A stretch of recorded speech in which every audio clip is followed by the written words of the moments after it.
Pritong isda na may gata. Subukan na, bugaw.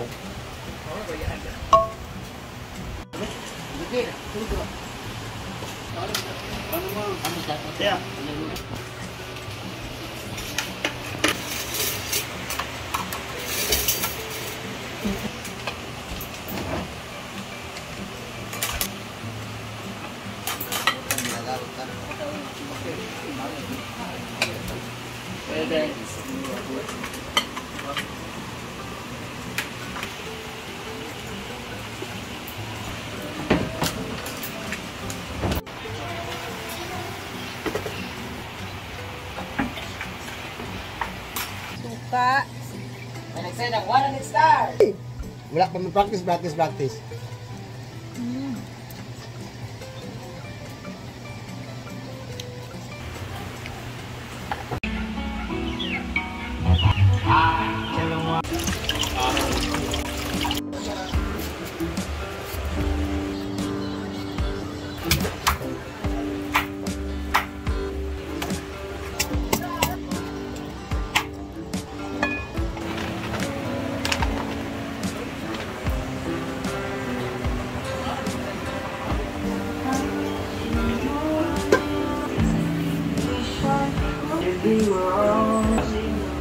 Buwan-buwan.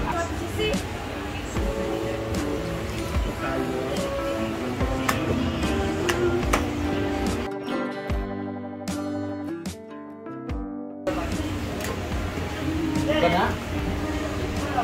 Ito pa ng bedsheet.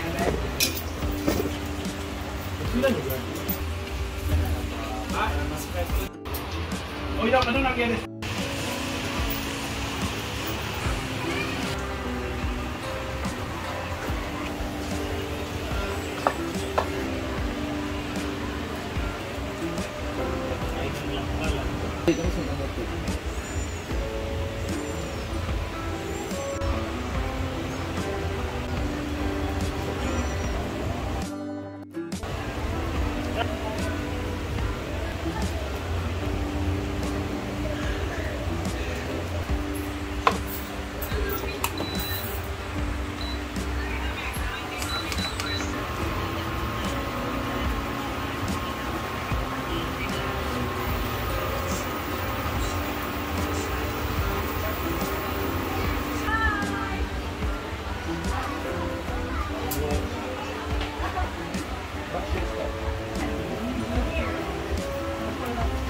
Got baka.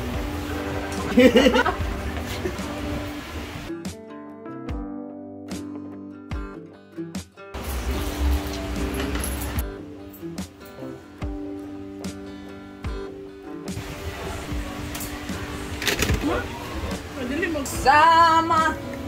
Bex ba? Bag mo hindi ka sa over. Sorry.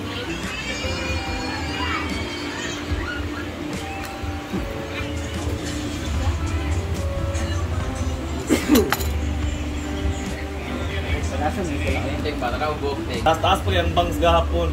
Ang bago sa gabi, nagamit. Ano na ba? Oh, yan na. Pati mo. Nga na maging daily. Sila ni Lars. Tanong ko ang tingko. Katulad sa pinanganay, ganda ko ni Kuan, no? Katong kalabtin ako sa Kuan ba? Sa movie bitaw si Aaron Fernandez. Pasta.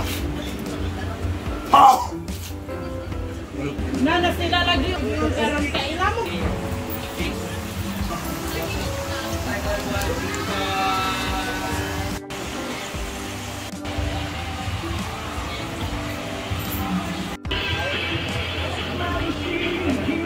Ay, hindi na natin palitin.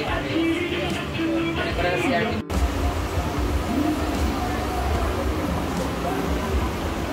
Okay!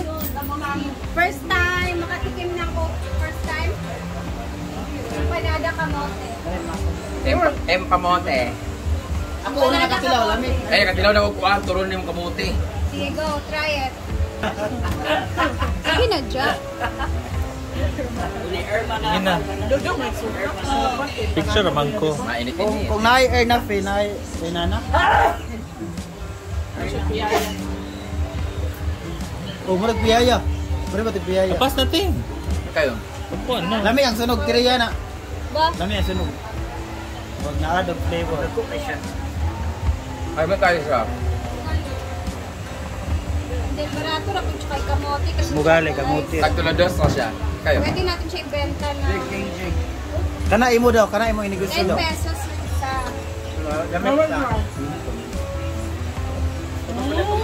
So let's get a try the siopaw. The newest siopaw of Chow. Lami naman niya kay bago magluto. Parang sarap talaga. So mapugnaw siya sa lamin. Aminin Sa kalami dyan, kaya hindi mo na bunalan sa buhok na ako itong extension. Lami dito nga sa milk you know. Exactly. Buhok ba? Buhok. Nanang ko ah. So sa banapin eh. lami. Ako mo eh. Mut tayo. Murag kanya mo tigil sa bala. Mura kasi ang kuhan empanada ka. Ay, empanada to. It's like biyaya. Biyaya gali. Yato We are going to to sell it. Ano man isa. Pwede siya 10 pesos. 10 pesos. Barato lang kamote nga. Malaki kasi. Kila kilo na to? Yak! Ay, yak! Sabi ni Miyaw Miyaw. Oy, di ba? Mura lang siya. Pahulog na magkano. Pila ka kilo na arterya ng kamote? 3 cups na yun nga. Ay, barato na kayo. Tapos ang kamote. Mura na, madumi pa. Bakit nakita gaganin na? Nakita gaganin na. Kamulog ana si Elias, ana sa tuto. Dito kaan yung mga daliklik. Lami kayang kuan, the taste of the kamote when you put in your tongue, the first layer, parang may layer Mas sa kainin kasi. ang kano tayo. Like sweet potato. Laro yun na yun. I'm an agriculturist. Perfect. yung kamote niya, parang yung ube niya, nag-blend siya. Chances are, Yan, congrats yan. Uy, wala pa nag... for me, it's 3 points. Ilan? Dahil dyan! Kaya ka bukli. May Pero part... itong gagawa, kagibigyan pa sa Miss Lord ba? Ay, wala yung part na. But lami na kung may partner na zero may gabi, so ako may partner. Pero bitaw, lami tayo. Murag biyaya. Biyaya kasi ang unipis na. Murag igit ni Mumay. Tapos mabusog na ba? Kasi isa kayo na. So, kami sa Dahil sabi, gamay daw, nakaon ganyan ang god. Sa'yo, nalapot, matawag tayo.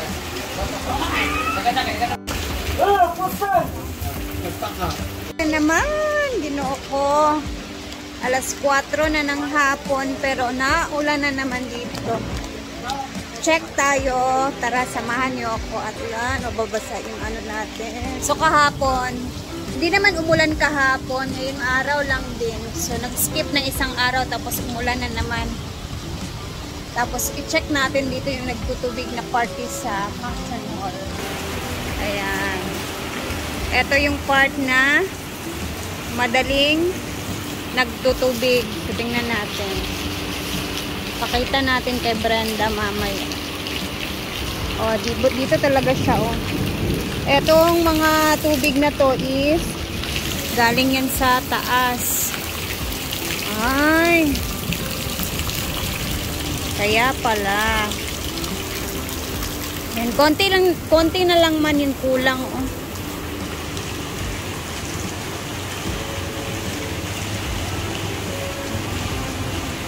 So, sabi ni Brenda, nakahanap na siya ng solusyon since problema talaga yung pagpatambak sa lupa kasi medyo mahal, diba? So, nakahanap siya ng solusyon na kukuha na lang siya ng lupa dito sa fish pond niya na gagawin na swimming pool soon. So, since parang kulang pa daw siya ng sukat, gusto pa niya palakihin yung pool soon. So, dyan na lang daw siya kukuha ng lupa para itatambak dito sa kulang-kulang na mga lupa sa function hall na gagawin niya. So, mautak talaga si madam. Kasi, yung problema niya, may solusyon na. And then, eto din ang mga ano dito guys. O, meron kasi mga tulo ba? May mga tagas na tubig galing sa bubong din dito. No? Ayan, may mga ano din eh. Lumutulo siya. Ayan o. Ayan, yung mga tulo niya. If ever masimento na daw niya to soon, aayusin niya yung mga tumatagas na tubig. Ayan, dito din sa kabila. Oh. Ayan. So, ito ang itsura ngayon. Alas 4 na ng hapon. And then, dito na lang na part yung wala talaga sa gitna. And konti lang naman yung kulang dito na lupa. So, yun na nga yung naisipan niya. Kukuha na lang ulit ng lupa dito. Hindi naman siya i-drain. Kumbaga, lalakihan lang niya yung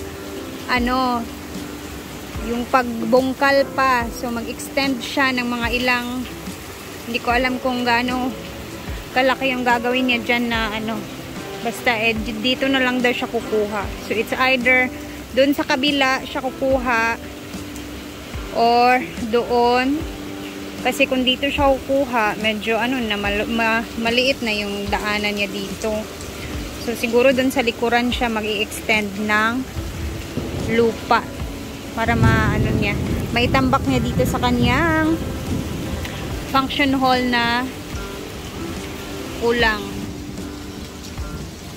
And ako naman nag-aantay ako sa aking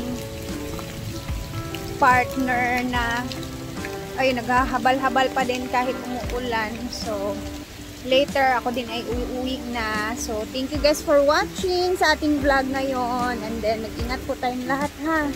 Kasi mayroon akong nakitang parang mga videos na nababahaan na. Mayroon akong nakita sa Samal Island ba yun na parang nabahaan na din yung mga bahay-bahay nila. Hindi ko lang sure. Basta meron akong nakitang parang nag-trending talaga. So, ayan na. Thank you guys for watching. At lumalakas na naman ang ulan. Bye! Ingat po tayong lahat. Bye-bye po!